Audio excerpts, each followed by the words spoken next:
Hello बच्चों, hello commandos, welcome eight Revanth online school. और आज का अपना टॉपिक है टोबैको यानी कि तंबाकू। नशीले पदार्थों की श्रेणी में सेकंड टॉपिक, पहला गुटखा कंप्लीट हो चुका है और आज पढ़ेंगे टोबैको यानी तंबाकू। देखिए, आप जो पादप देख रहे हैं पीछे को, वो तंबाकू का पादप है।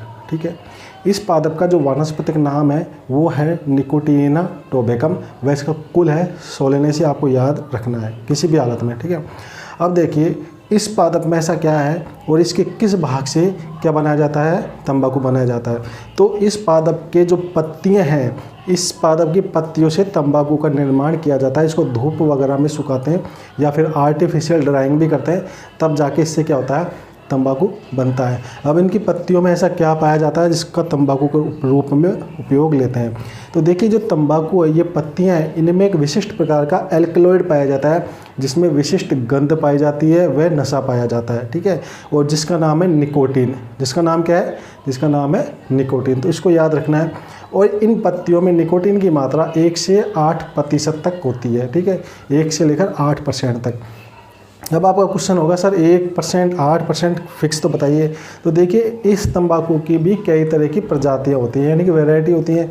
किसी में 1% पाया जाता है तो निकोटीन, किसी में 8% पाया जाता है, किसी में 7% निकोटीन पाया जाता है। ठीक है, तो ये तंबाकू का कुछ इंट्रोडक्शन है। अब आते हैं लोग बाग इस तंबाकू का उपयोग किस तरह से करते हैं ताकि उनको मैक्सिमम हानि हो सके। ठीक है, लाभ तो कुछ है ही नहीं, हानि होगी। ठीक है, तो देखिए, पहला तो मैंने जब बताया था कि लोग बाग गुटखा खाते हैं, तो आजकल लोग बागों का एक अलग ही ट्रेंड है, वो गुटखे में भी तंबाकू डाल के खाते हैं। मतलब तंबाकू गुटखे से उनका काम नहीं चल रहा, मतलब उनको नशा और नया नशा चाहिए, तो गुटखा प्लस तंबाकू। तो गुटखे में तंबाकू मिलाकर खाना, ये भी एक फैशन बन गया है। ठीक है, दूसरा जो कि आप देख रहे हो कि लोग बाग डायरेक्ट तंबाकू को मुँह में रखते हैं। ठीक है, हाथ में लगते हैं, जैसा इमेज में देख रहे हो, थोड़ा सा मिसलते हैं, फिर अपनी जो जीभ होती है ना, कैसे रखते हैं, ऐसे। ठीक है, बस परमानेंट फ्री हो जाते हैं। ठीक है, वो दूसरा मेथड इनका खाने का ये होता है। ठीक है, इसके अलावा आजकल जो घरों में मंजन होती हैं, ठीक है, लाल कलर की जो मंजनें होती हैं, उनमें भी तंबाकू ऐड होता है। ठीक है, तो इसका मतलब आजकल दांतों को घिसने में भी तंबाकू का उपयोग किया जाता है, एक नया तरीका है। ठीक है, दांतों को घिसने में भी तंबाकू का उपयोग किया जा रहा है।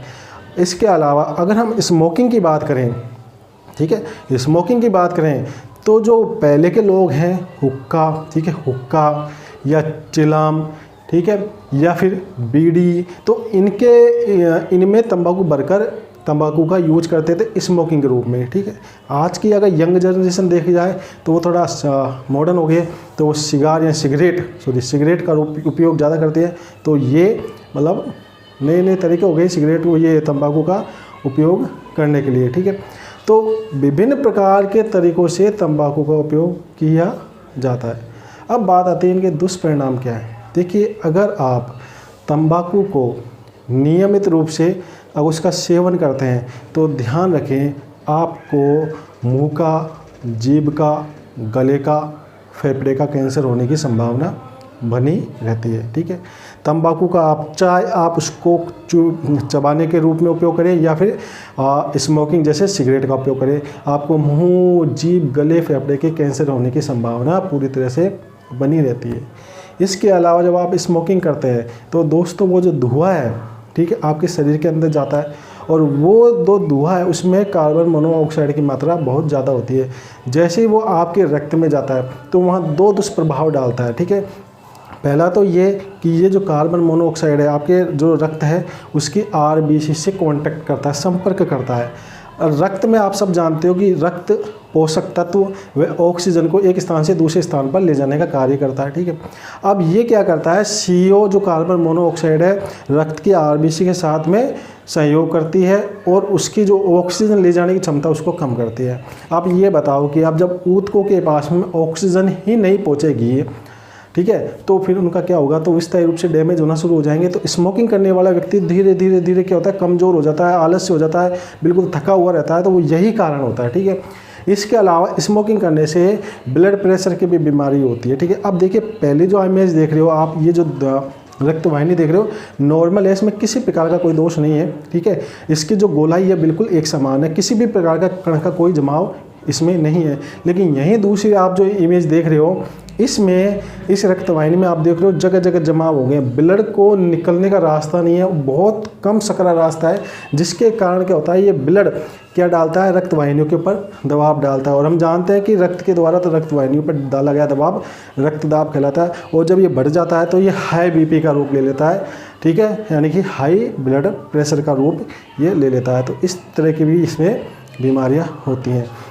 इसके अलावा अगर कोई स्त्री गर्भवती है तो ये मान के चलिए कि अगर वो स्मोकिंग करती है तो उसका आने वाला बच्चा अल्प विकसित होगा, शारीरिक रूप से भी और मानसिक रूप से भी, ठीक है। तो ये बात आपको समझनी चाहिए, इनसे छुटकारा पाना चाहिए। देखिए प्रतिवर्ष पूरे विश्व में अगर मैं बात करूँ तो 60 लाख असामयिक मृत्यु स्मोकिंग से होती हैं, ठीक है, यानी कि धूम्रपान या तंबाकू के सेवन से होती हैं, जिसमें 50 लाख मौत प्रत्यक्ष उन लोगों की होती हैं जो इसका सेवन करते हैं। और चिंताजनक बात यह है कि 10 लाख वो लोगों की मृत्यु होती है जो कभी जीवन में तंबाकू का उपयोग नहीं करते हैं। तो ऐसा कैसे होता है? देखिए अगर कोई व्यक्ति तंबाकू व सिगरेट पी रहा है, ठीक है, सिगरेट पी रहा है तो वो उसका धुआं वातावरण में छोड़ता है, तो वो जो निकोटीन है, निकोटीन युक्त धुआं वातावरण में चले गया। अब आप उसी वातावरण में श्वास तो लेते हैं तो वो निकोटीन युक्त धुआं आपके शरीर में आ जाता है, आपके फेफड़ों में पहुंच जाता है और फेफड़ों के कैंसर होने की संभावना आपको भी बनी रहती है। तो 10 लाख व्यक्ति वो हैं, इसलिए इस तरह के व्यक्ति से दूरी बना कर रखें।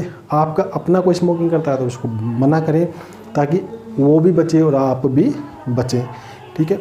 तो ये हमने आज पढ़ा तंबाकू के बारे में। अगला टॉपिक है जो कि लॉकडाउन में बड़ी इंटरेस्टिंग मांग बढ़ी है, जिसके लॉकडाउन में शराब की दुकान खुलती है। आप देखो कितनी लंबी लंबी दुकानें खुल चुकी है उसके लिए, यानी कि आप खुद देखते हो कि आप खुद देख सकते हो शराब के लिए कितने शौकीन हैं लोग बाग। तो आज का जो अब टॉपिक है वो चल रहा है शराब यानी कि मदिरा, ठीक है। देखिए शराब के विभिन्न तरह के रूप हैं, कई तरह की शराब हैं, इनको बनाने की प्रोसेस अलग अलग है, लेकिन सबकी एक खास बात है, इनको जब पीते हो तो इनमें नशा आता है। वो जो नशा आता है वो केवल एक पदार्थ के कारण मिलता है, वो होता है एथिल एल्कोहल C2H5OH के कारण, ठीक है, ठीक है। बियर पीते हो तो उसमें कम अल्कोहल होती है, रम पीते हो तो उसमें ज़्यादा होती है, विस्की होती है तो उसमें अलग मात्रा होती है, लेकिन जो नशा होता है वो C2H5OH यानी कि एथिल अल्कोहल के कारण इसमें नशा होता है, ठीक है। अब आप दारू पी रहे हो, उसके नुकसान क्या? देखिए ये आती तो वैसे ही महंगी है, ठीक है, आती तो वैसे ही महंगी है तो आर्थिक लॉस तो हो ही गया, ठीक है। अब सुनिए, अब जो व्यक्ति रेगुलर दारू पीता है उसके साथ में क्या होता है?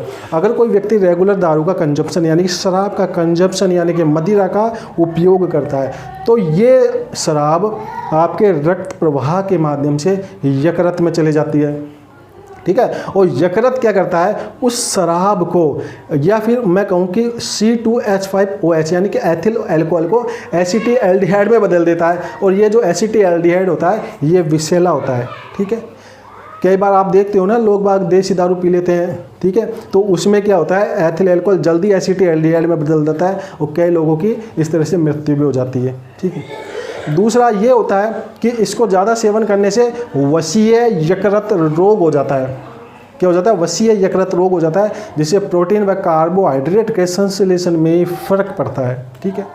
तीसरा ये होता है कि कभी भी दारू पीने वाले व्यक्ति को देखना, दारू पीने के बाद में लड़खड़ाता हुआ चलता है, कोई नाली में गिरता है, कोई सड़क पर पड़ा मिलता है।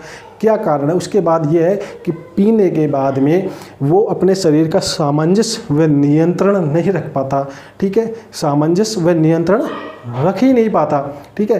क्यों? क्योंकि उसका तंत्रिका तंत्र कमज़ोर हो जाता है। दारू पीने वाले की स्मरण शक्ति भी कमज़ोर हो जाती है, उसको ज़्यादा भी कुछ याद रहता नहीं, इसलिए दारू पीने वाला व्यक्ति को ज़्यादा इंटेलिजेंट हो नहीं सकता, ठीक है। दारू पीने से इम्यूनिटी पावर भी आपकी कमज़ोर होती है। इन सब के बाद, ठीक है, इन सब के बाद में कि आप जब कंटिन्यू दारू पी रहे हो तो आपका आर्थिक लॉस तो होता ही है, ठीक है, आपकी सामाजिक लॉस भी होती है, यानी कि आपकी आर्थिक प्रतिष्ठा है वो तो कम होती है पैसे कम होने के कारण, लेकिन आपकी सामाजिक इज्जत भी कम होती है। सब कहते हैं ना ये व्यक्ति दारूड़ा है, शराब पीता है, कौन बैठेगा इसके पास में। तो विभिन्न तरह की लालच मिलती हैं, तो इस तरह के लालच नहीं सहनी चाहिए, इस तरह की जो दुर्भावनाएं नहीं होनी चाहिए, ठीक है। तो बचिए दारू से जितना हो सकता है, ठीक है, जितना हो सकता है सभी को बचाइए। तो आज मदिरा का अगला टॉपिक होगा ओपियम यानी कि अफीम।